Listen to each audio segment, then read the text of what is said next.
Hello, my name is Hayden Holbrook from the Virginia Tech Carilion School of Medicine. I'll be speaking on fractures of the distal ulna. We'll be discussing a variety of different types of fractures of the distal ulna, with the majority of them being associated with distal radius fractures. Today I'll be speaking about the epidemiology, the anatomy, classifications, evidence for management, surgical techniques, complications, and what to do with ulnar styloid non-unions. I have no disclosures.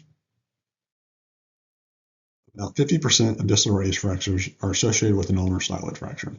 This data comes from the 1953 JBJS article that looked at 1,600 distal radius fractures in the New York State Workers' Compensation Database. A separate Swedish registry study from 2019 reported ulnar styloid fractures are the most common fracture subtype of distal ulnar fractures at about 80%. Ulnar neck fractures were the second most common. They reported that 90% of distal ulnar fractures were associated with a distal radius fracture. Next, let us discuss the anatomy about the distal ulna. Distal ulnar fractures are generally defined as fractures that occur within 5 centimeters of the ulnar head. In the 3-column model of the wrist, the distal ulna accounts for the medial column, and in a neutral wrist, about 20% of the axial load from the hand forearm unit is carried by the ulna and 80% by the radius. Distal ulna is flanked by the ECU dorsally and the FCU volarly. The ECU is tightly bound to the distal ulna via the ECU subsheath. The dorsal ulnar sensory branch of the ulnar nerve is an important structure to identify and protect when working around the distal ulna. The mean distance from the point of origin of the dorsal ulnar cutaneous nerve from the ulnar nerve proper is about 6 centimeters proximal to the ulnar head. It becomes subcutaneous from under the FCU about 5 centimeters proximal to the pisiform. There is commonly more than one branch of the dorsal ulnar cutaneous nerve at the level of the ulnar carpal joint. In the cadaver dissection on the right, the asterisks mark the 2 separate branches. Identifying only one of these branches may predispose iatrogenic injury to the secondary branch. There is also a transverse branch from the dorsal ulnar cutaneous nerve to the DRUJ and its overlying skin. This is marked by the arrow in the cadaver dissection. This has been identified in up to 80% of cadaver arms. In order to diagnose and treat fractures about the distal ulna, it is important to understand the ulnar-sided anatomy. It is only a small postage stamp size of the wrist, but a strong comprehension of the bony and soft tissue stabilizers surrounding the distal radial joint builds confidence when deciding upon treatment. The DRUJ is stabilized minimally by bony anatomy, but primarily by intrinsic and extrinsic soft tissue stabilizers. In terms of inherent bony stability of the DRUJ, it is very minimal.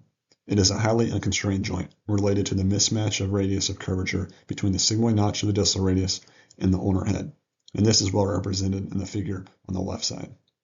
The ECU subsheath, pronator quadratus, and the distal oblique bundle have all been described as extrinsic stabilizers of the DRUJ, but these two are only minimally important in the contribution to the DRUJ stability. The triangulofibrillar cartilage, or TFC, is the main intrinsic stabilizer of the DRUJ. This figure provides an excellent representation of the 2 components of the TFC. The TFC has both a superficial component, seen in green, and a deep component, seen in blue, with slightly different origins in relation to the ulnar fovea. This slight variance in fiber origin has important clinical implications on the DRUJ stability. The deep blue TFC fibers insert upon the ulnar fovea, while the superficial fibers, green, insert slightly more lateral on the ulnar styloid. Both fibers diverge to insert on the same volar and dorsal lips of the ulnar side of the distal radius. Because of this slight difference in insertion points between the superficial and deep TFC fibers, they impact the stability of the DRUJ differently. Both the deep and the superficial fibers insert on the same location on the volar and dorsal lips of the medial distal radius. Therefore, the angle created by the deeper blue fibers on the ulnar fovea is slightly obtuse, and the more lateral insertion of the superficial fibers on the ulnar fovea creates a more acute angle of attack, which is seen in green in the figure on the bottom left. The more obtuse angle of attack of the deep fibers gives a better mechanical advantage of controlling rotation of the radius around the fixed ulnar seat. The relative effectiveness of the deep and superficial fibers can be more easily understood through the analogy of the horse-drawn carriage seen on the right side. The carriage driver represents the ulnar fovea, And in order to turn the horses right or left, the carriage driver can do this more effectively by pulling on the blue reins to the outer horses. The green reins, representing the superficial TFC, form a more acute angle of attack, and pulling on the central horses or the green reins would not be as effective. Understanding the origins and insertions of the superficial and deep fibers, we now better understand the important stabilizing effect of the deep TFC fibers. So now, how do we apply this knowledge of anatomy to clinical practice? When we view an X-ray of a distal radius fracture, both with and without an associated ulnar styloid fracture, one should think, if only the superficial fibers are incompetent, then the DRUJ should remain stable through the deep fibers. Alternatively, if the deep fibers are incompetent, then the main intrinsic stabilizer of the DRUJ is disrupted, and the DRUJ may be unstable. Here, this difference is well represented in these figures. On the top, the deep TFC fibers remain intact, and the DRUJ should be stable, despite the ulnar styloid fracture and incompetent superficial fibers. Below, the deep TFC insertion is disrupted, and the main intrinsic stabilizer of the DRUJ is lost. Again, this clinical concept is well represented in the X-ray in the cartoon with the associated deep and superficial fibers disrupted.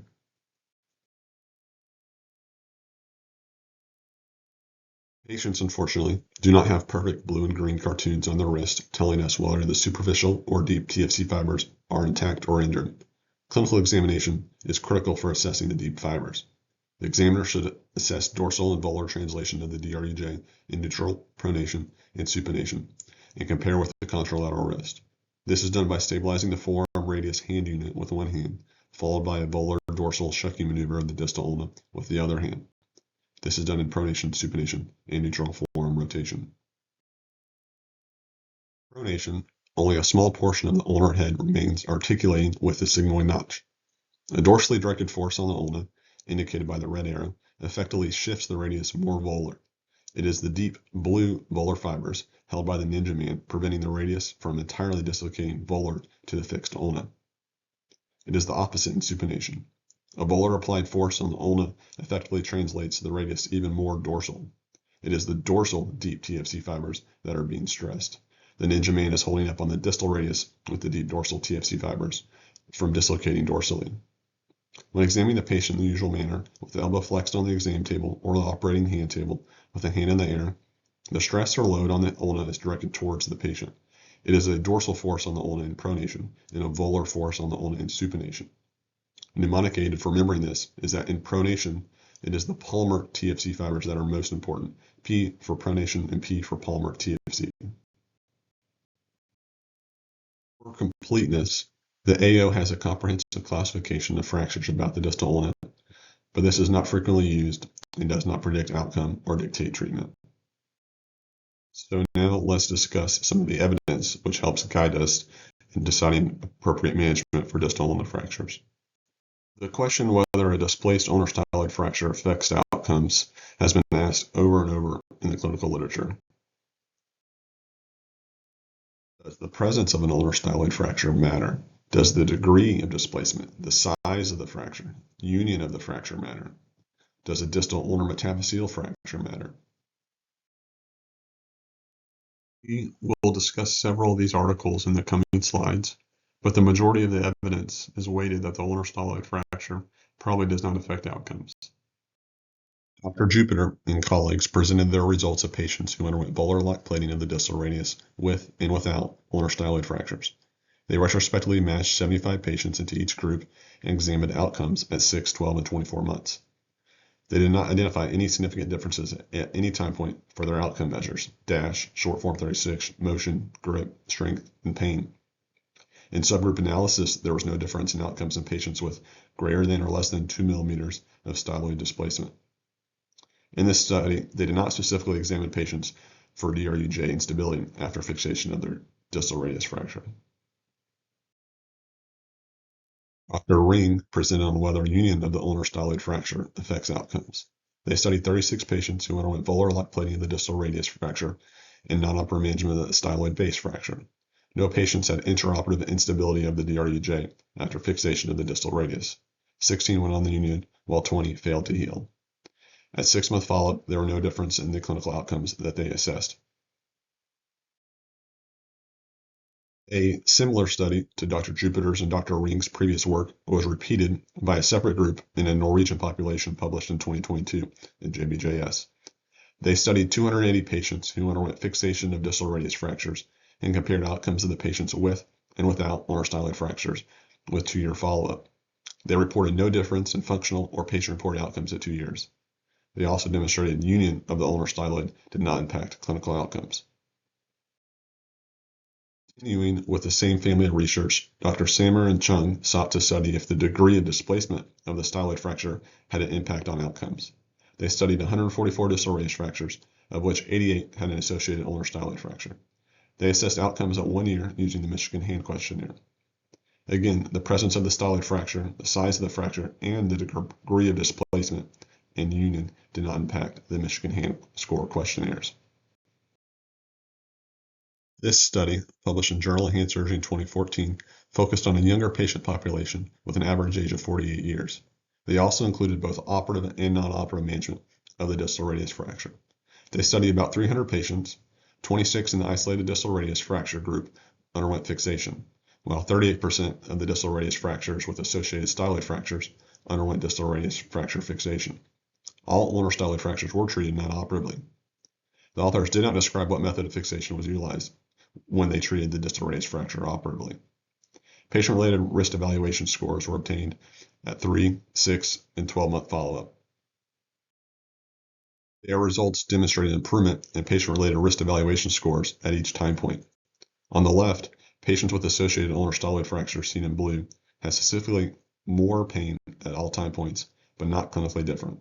On the right, there was no difference in scores between union and non-union of the associated ulnar styloid fractures. Next, we will discuss some of the evidence that guides management of non-styloid distal ulna fractures. The evidence is not as robust as for the ulnar styloid fractures. A study out of Sweden published in 2022 evaluated 97 distal third ulna fractures. They included patients both with and without associated distal radius fractures. 40% were treated with distal ulna fixation alone, about 30% had non-operative management of both the distal radius and the distal ulna, and 30% had fixation of the distal radius alone. They used the patient-related wrist evaluation score as the primary outcome, where 0 indicates a perfect wrist and 100 is a completely disabled wrist. The authors reported better or lower scores among non-operatively treated distal ulna fractures, with a score of 7 compared to 27 in the operatively treated group. This was both statistically and clinically significant according to the MCID of 11 for this outcome measure. There were 2 distal ulna non-unions, one in the non-operative group and one in the operatively treated group with a plate.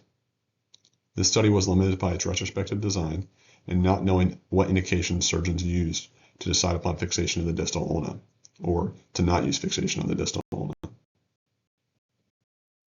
Here, this article in the Journal of Hand Surgery prospectively studied patients over 65 years of age with distal radius fractures and unstable distal ulna fractures. Half underwent fixation of the distal ulna and half did not. There were about 30 patients in each cohort. All patients underwent internal fixation of the distal radius, and all the distal ulna fractures were deemed unstable intraoperatively after fixation of the radius. The authors used the definition of an unstable distal ulna fracture as greater than 10 degrees of angular deformity and greater than 50% translation of the fracture fragments with forearm rotation. Operative distal ulna fractures were immobilized in a short arm splint postoperatively, while the non-operative distal ulna patients were immobilized in a long arm splint for 4 weeks. Clinical outcomes were measured at 2 years, and they reported no difference in VAS, dash, grip strength, and active motion of the wrist.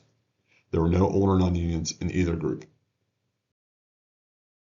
Here, the study in hand from 2011 retrospectively evaluated 48 isolated distal third ulna fractures with an average follow-up of 36 weeks. 18 underwent ORAF with either plating, screws alone, or pin fixation, and 30 were treated non-operatively. Preoperative angulation with over 15 degrees of angulation or quarter diameter of displacement of the ulna were similar between the 2 groups. There was a significant difference in the number of open fractures and concomitant injuries in the operatively treated group. Complication rates were similar, and they did not report any patient-reported outcome data. This study did not provide any definitive support that operative treatment is any better than non-operative treatment. An algorithm employed by many surgeons when treating ulnar styloid fractures is seen here. As these fractures are commonly seen with distal radius fractures, The distal radius fracture is stabilized first with some form of internal fixation. Then the DREJ stability is assessed in pronation, supination, and neutral, as we previously described. Assessing the DREJ on the contralateral side preoperatively can be helpful in determining what is true instability or just generalized laxity of the patient. If the DREJ is stable in all positions, you are done and you can immobilize the wrist postoperatively in your usual manner. If the DREJ is stable only in supination, then one can immobilize the forearm in supination for 2 to 4 weeks. Usually this is accomplished with a sugar tongue splint. If the DREJ is unstable in all positions, one must address this instability. Stability can be achieved through either fixation of the ulnar styloid fracture or through TFC repair. When considering fixation of these ulnar styloid fractures or distal ulnar fractures, there are many innate characteristics of the anatomy of the distal ulna that make fixation quite challenging. First, the ulnar head is covered in about 270 degrees of cartilage, and therefore there's only minimal bony availability for your internal fixation without impinging on the articular cartilage. Frequently, these fractures are in older patients with osteopenic bone, which do not support internal fixation well. Often these fractures are accommodated. There's a very thin soft tissue envelope on this subcutaneous bone, and prominent hardware can be common. The various soft tissue structures about the distal ulna, including the ECU and FCU, as well as the neurovascular structures like the dorsal sensory branch, must be protected, and they can limit the ability for plate placement. Fixation options for ulnar styloid fractures include simple K-wire pinning, tension band wiring, a headless compression screw, plate and screw constructs, or an open TFC repair with anchors or bone tunnels. Here is an example of plate fixation of a distal radius fracture followed by K-wire fixation of the ulnar styloid.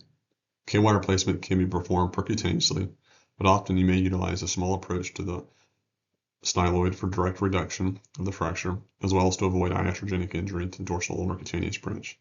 The wire is frequently buried and may need to be removed after union has been achieved. Fixation can also be performed via an open approach and direct reduction of the fracture. Reduction can be achieved with a pointed tenaculum or a dental pick. A headless cannulated screw or a smaller diameter cortical screw can be utilized for the internal fixation. Here, tension band wiring is demonstrated through an open approach.